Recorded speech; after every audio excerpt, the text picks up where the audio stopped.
Another ruthless loss for Syracuse basketball. Just painful, pathetic is what I assume Owen's about to raise to the camera. There it is. Come I on. mean, it was just, it was terrible, absolutely terrible. And we're going to talk about it. We're going to answer some of the questions and comments and thoughts that people have on the Bird app, and we'll get into it. It's on Lockdown Syracuse. It's right now. Are Locked On Syracuse, your daily podcast on the Syracuse Orange, part of the Locked On Podcast Network. Your team every day.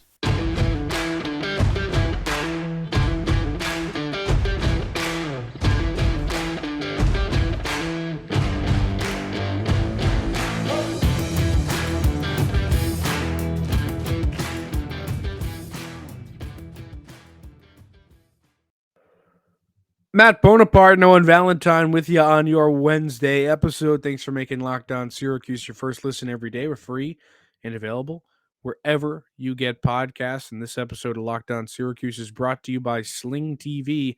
Sling has something for everyone, especially when it comes to college football coverage, with a massive lineup of games across the ACC, Big Ten, Pac-12, and SEC. Everyone can watch every single game you want on Sling. Check out Sling TV now to see the massive lineup of games they have all season long. Sling the TV you love for a price you love. Try it today. Um, that was a ruthless game. I didn't even Horrid. memorize the score because it was so bad. Like it was just that was just a 73-44 is your final. As I just looked at it.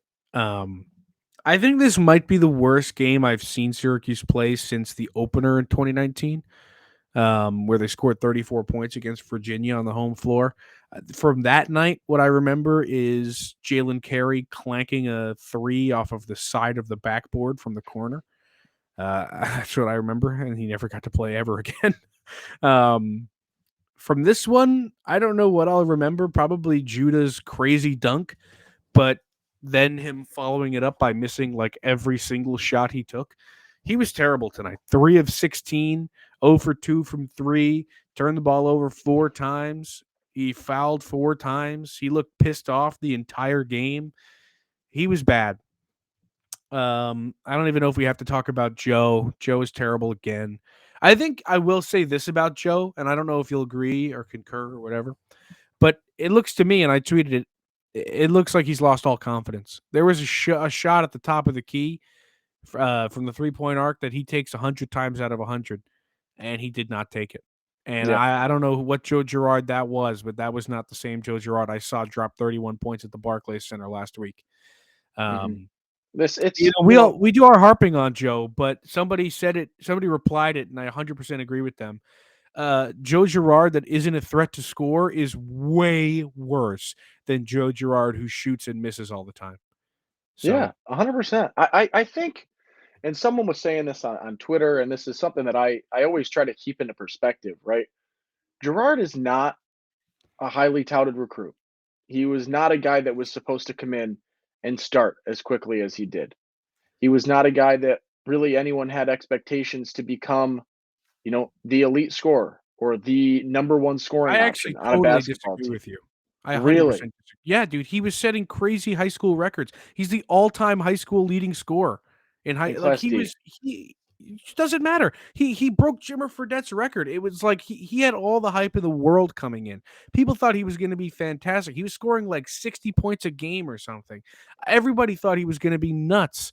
And I'm not saying it's justified, but people definitely thought he was going to come in and score. People made stupid, before I say what I'm about to say, stupid comparisons to Jerry McNamara that obviously were not ever going to come true. But to say he wasn't hyped up, I just think is wrong. People hyped the crap out of him. He Everybody he thought he was was going to come in and hyped in launch terms of threes. scoring, not in terms of recruiting. I mean, he was a Sure, three-star recruiting not. outside. He's Recruiting outside no. the top 200 in terms of But people recruits. thought That's he what was I going to be mean. good.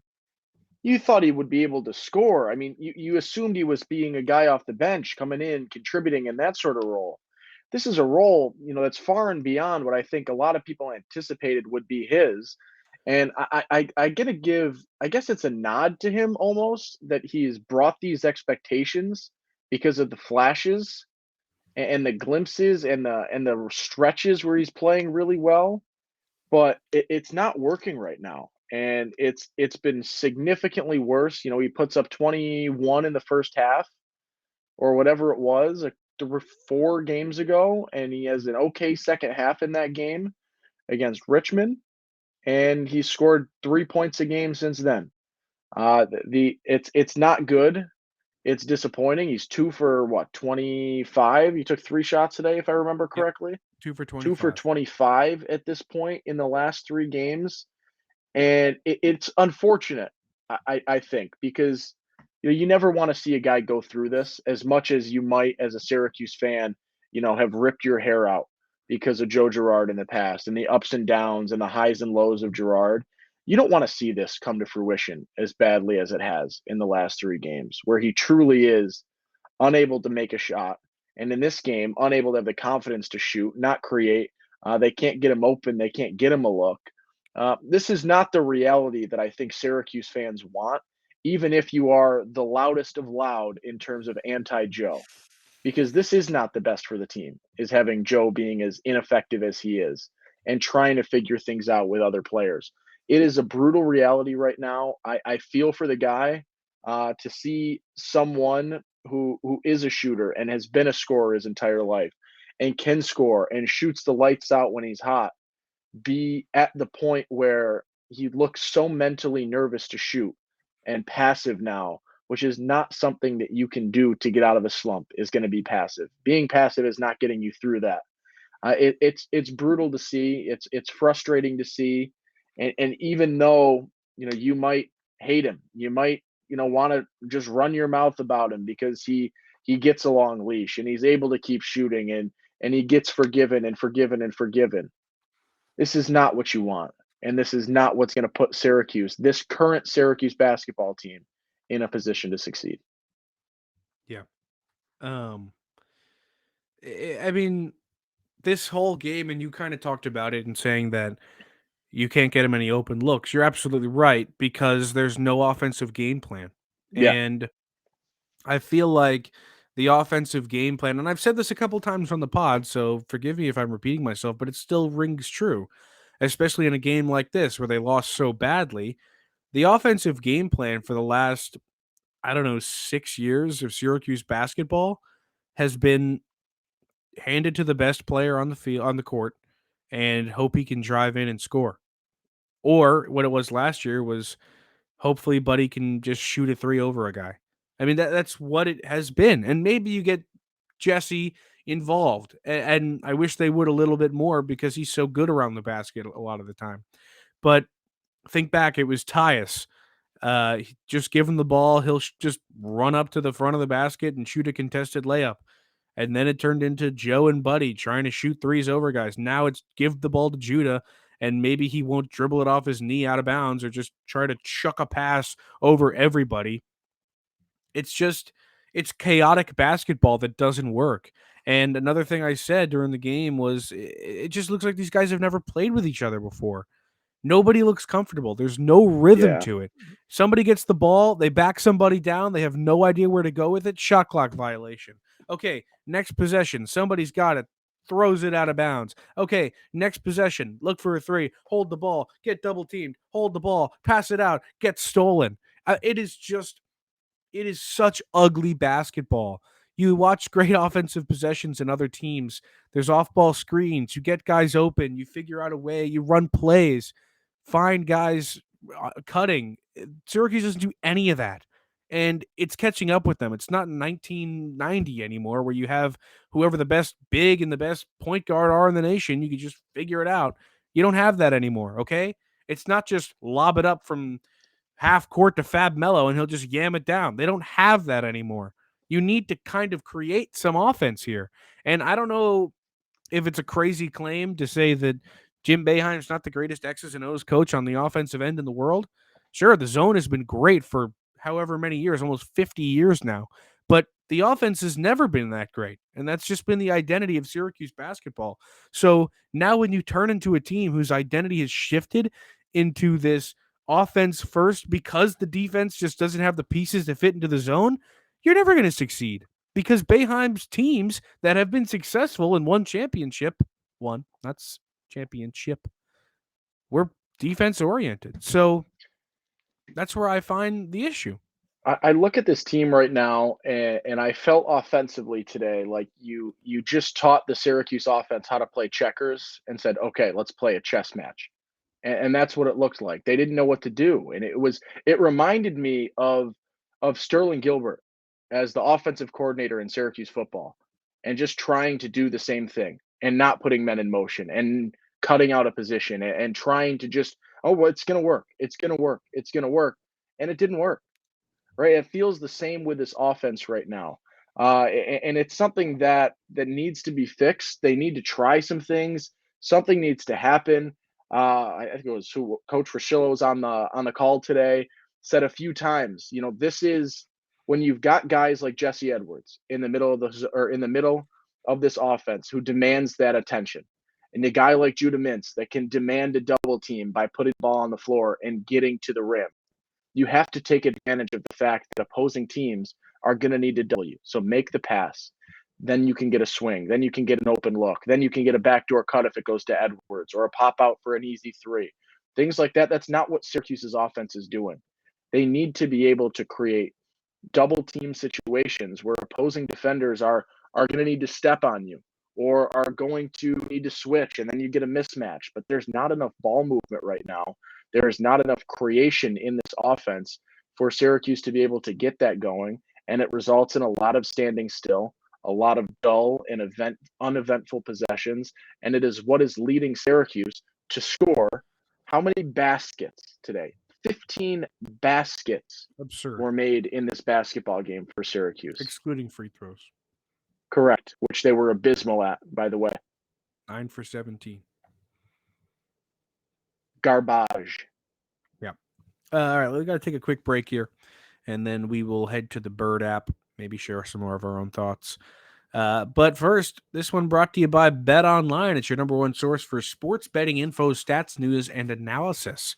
Get the latest odds and trends for every professional and amateur league out there, from football to basketball to soccer and esports. They've got it all at betonline.net. And if you love sports podcasts, you can find those at BetOnline as well. They're the fastest and easiest way to get your betting fix. Head to the website today. Use your mobile device to learn more. BetOnline, where the game starts. All right. Let's go over to Twitter, where there are people just firing takes, as we'd like to see after a game like this one. Owen, if you see one you like, blurt it out. If not, I'm just going to start with Shields on Hoops, Brandon Shields. This guy always, I think, I'll give him a little bit of a shout out. I think he always gives a well thought out take, even if I disagree with it or agree with it. He gives a little bullet point here. Everything feels random, from what they run on offense to the rotation to the lineups on the floor. I will agree with that. Aside from just the offense, because we talked about that, the rotations seem entirely random to me. It doesn't seem thought out at all whatsoever. It's like, all right, throw John Bull out there. Okay, now throw Malik Brown for 2 minutes. Okay, now come off and put Bull right back out there. Okay, Benny, you missed a three. You're out of the game. Like, what? What? Like, what are you doing? Give Kadir his minute and a half again. Yeah, Quick. that was absurd too. Kadir plays a couple of minutes and he comes out and we never see him again. Like, what is the story with that? I don't know if it's because Boeheim has the most depth he's ever had or something, but it just seems like it's entirely random to me. This is the first time that we're watching a Syracuse team that, maybe not the first time, but the first time in a long time that we're watching a Syracuse team that has like 10, 11 guys that could play at any given point. Not necessarily all play well. I don't think Peter Carey's really at the level yet, but he could play. And he had to a couple nights ago against Bryant. Yeah, I also, I mean, while we're on this, Shields on Hoops, you gave him a little shout. I'll give him the shout. Posting threads all the time with a lot of video, if I remember correctly. Really cool to see. Break some stuff down, get some ideas out there. Yeah, really cool. So give him a look, check that out. Gets you some insight. Maybe we can't legally show footage of games on the pod or on YouTube, but check him out on Twitter because he's breaking down a lot of stuff on there, showing some replays and some looks on some issues and there are plenty of them to break down with the current team right now. Yeah. And he goes on to say in this tweet, lots of chances when Illinois was missing everything, just couldn't Yeah. score. And also, there were plenty of times that I saw, because that kind of made me think of it, where they did play good defense and they got a stop, or they closed out on the corner three, and then they just didn't rebound. And you've got Coleman Yeah. Hawkins over here acting like he's freaking Oscar Robertson with this triple double. Good for him. It's ridiculous. I mean, those guys were out rebounding the Orange so badly on the offensive board. I think they had like 14 or something crazy like that. Like they had 17 offensive boards compared to SU's 12. Actually, 12 isn't terrible, but still, it's a pretty bad game. Yeah, I look at, and Couldn't do anything. shout out Coleman Hawkins, triple double in college He had basketball. a good Is game. sweet. Good for him. But Also, was just killing Jesse with like jump hooks. yeah, it was You can't let that happen. I will say this, and I think I look at this loss, and I don't really care about the defense right now. I don't think the defense played flawlessly. No, the defense was fine. They played okay, and this is not a conversation that needs to be defense based. I will say this: Illinois is a team that shoots the ball pretty darn well. I think they were 37.7% from three coming into this game, and they started this game really cold. Really, really cold. That first half was disgusting out of them, and it's not a game of basketball that they typically play. They shot 20% from three in the first half. You need to capitalize on that. You need to be up 5 or 10 points, given the fact that this is an Illinois team that shoots the three really well and shoots the ball well overall is their shtick. I think they're 60% as a team going into this game. They shot 32% from the floor in the first half.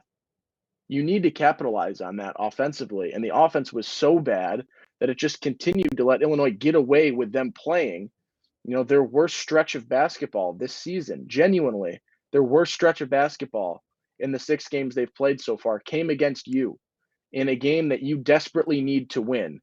And you let them continue to play like that. You sunk to that level. You decided you're not going to play sound offensive basketball. You're not going to pass the ball around. You're not going to dribble penetrate. You're not going to find Jesse Edwards. Jesse is going to take 2 dribbles and hit a pull-up fadeaway jumper from 15 feet, because that's apparently what Jesse Edwards does now, right? This offense needs to figure things out, because you were given an opportunity to be up 10 points against Illinois going into the break, and you said, no, thank you. We'd rather be playing from behind. We'd rather let them figure it out so we have an excuse to lose. That is not how you win basketball games. That's not how you bounce back from a 3-3 start. And now here you are at 3-4 for the first time in Jim Boeheim's 50-year career. It's disgusting.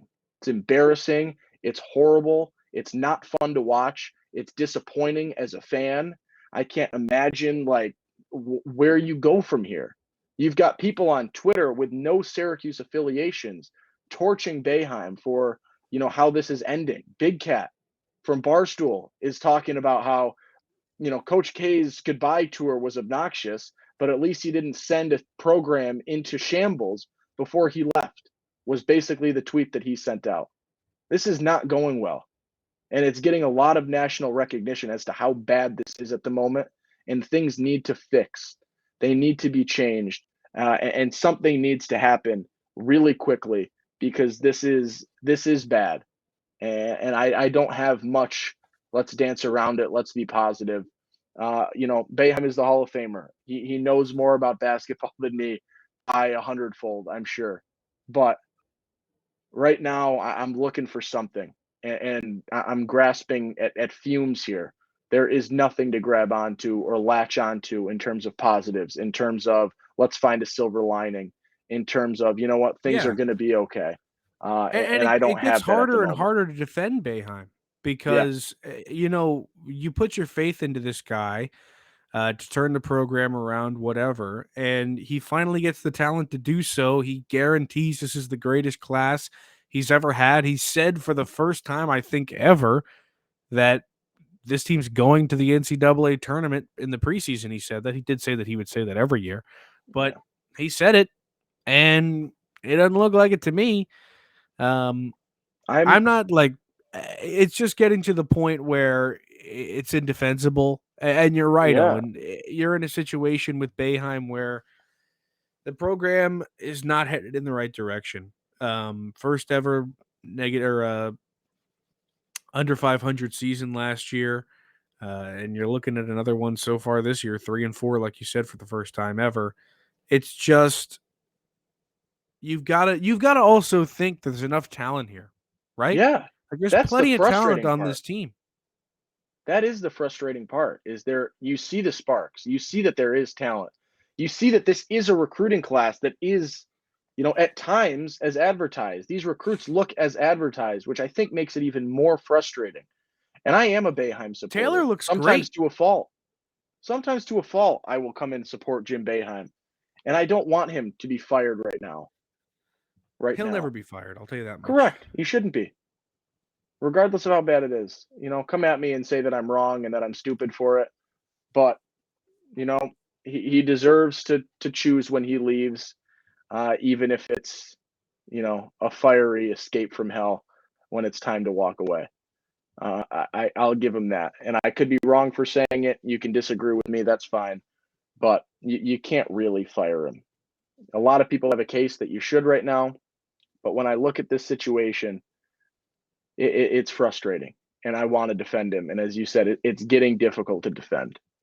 You want It to see really is. something happen. You want to see that spark, that change. And it looked like, it was open-minded Jim to start the year. Let's play a little man. Let's mix some things up. Let's run this deep offense with so many different players. And it's faded. And I want to see it brought back a little bit. That we're going to try some things. We're going to change some things, and not just by try some things. Throw Kadir in there for a minute. Throw John Bull in there for 20, 25 seconds, 2 minutes. Okay, give Malik Brown a little bit of run at the end. Like that's not the changes people are looking for, right? It's not let's throw a splash of cranberry juice into our pot of what we're ever cooking and see if that makes things great. No, you got to try something new. Break out a new recipe book. We'll keep the analogy in the kitchen right now. Break out a new recipe. Try that from scratch, right? Because let's try a little dash of this and a dash of that and see if we can salvage what's burnt to a crisp. That's not the difference right now. You got to start from scratch. You got to start from square one. Fortunately, you've got a stretch, as you were saying before we hopped on, Bones.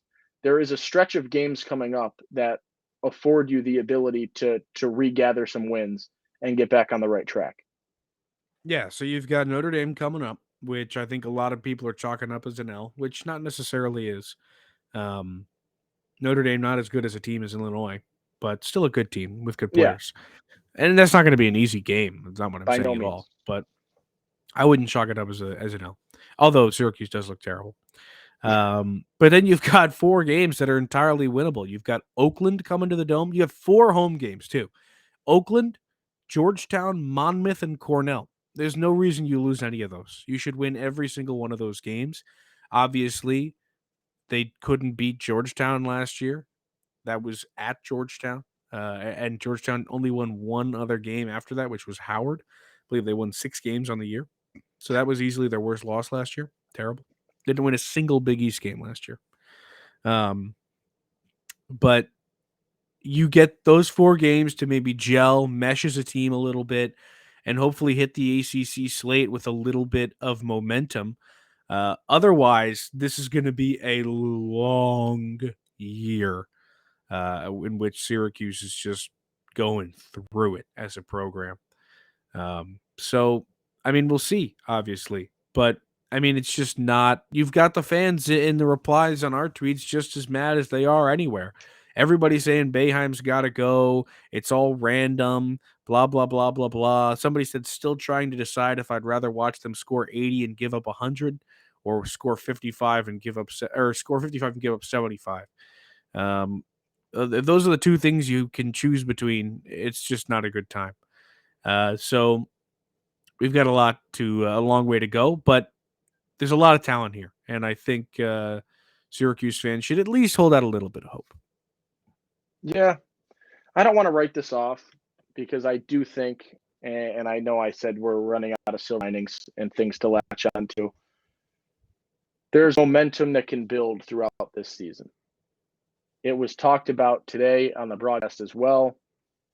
Judah has the talent to be a one and done, doesn't necessarily have the shot, doesn't necessarily have the build. Things like that could keep him. If he stays a second year, which I think would benefit him, I think that helps his team a lot. Let him grow. I think let at this this team rate, grow. if he's playing college basketball his second year, I don't know 100% that it'll be in Syracuse. I don't want to have that chat right now. We can build. I'm just being real. Off of this. You can build off of these guys and this team. And I think there is a transfer portal guy that can come in here and be a big player and be a big time guy. Have that impact that, it wasn't incredible at every point, but ended up being pretty decent in terms of, a Swider in recent years. Gillen, Andrew White kind of deal. Guys that are going to come in. Huh? Wes Johnson. Wes Johnson, yeah, a big time transfer, right? They exist. Syracuse hasn't necessarily had them. This year they get Monier Hema in the transfer portal, but there are guys that exist, even if this 23 class remains nameless. But there is things, and there are things that you can build on next year. If people stay, if they stay in Syracuse, those are questions, but there is that.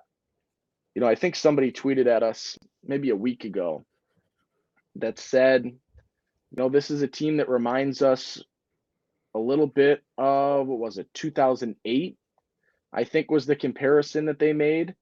A year that, Syracuse struggled and wasn't outstanding. And they went to the NIT. It was Johnny Flynn's freshman year. Judah Mintz getting a lot of Johnny Flynn comps. Judah Mintz freshman year, right? Following season, 2008, 2009, they go to the Sweet 16. They're a 3 seed in the NCAA tournament. Things figured themselves out. The team took the next step. I don't want to, it's tough to grasp onto game 7, but that might be the reality of what this is and what you're hoping for Syracuse basketball, that this could be a repeat of the 2008 to 2009 seasons, that 2-year stretch where you went from struggling with some young players to the following year having it figured out, guys taking steps up, some momentum starting at the end of that year in the 07-08 year, and being able to have a solid year coming back. They had almost 18 points per game from Dante Green that year too. He ended up being a one and done. Yeah, so bad news from Dante Green in the news lately. So that's a sad one. Really? I didn't see anything. Yeah. We'll talk after.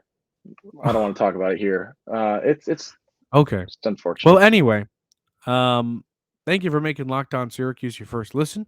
For your next listen, check out the Locked On Sports Today podcast, the biggest stories of the day, plus instant reactions, big game recaps, and the take of the day, available on the Odyssey app, YouTube, and wherever you get podcasts. We'll be back tomorrow. We teased a football episode. We didn't end up getting to it in the beginning of the week, but it'll probably come tomorrow or the next day. So look out for that. But I'm at Bonaparte, Owen Valentine, and we'll see you later.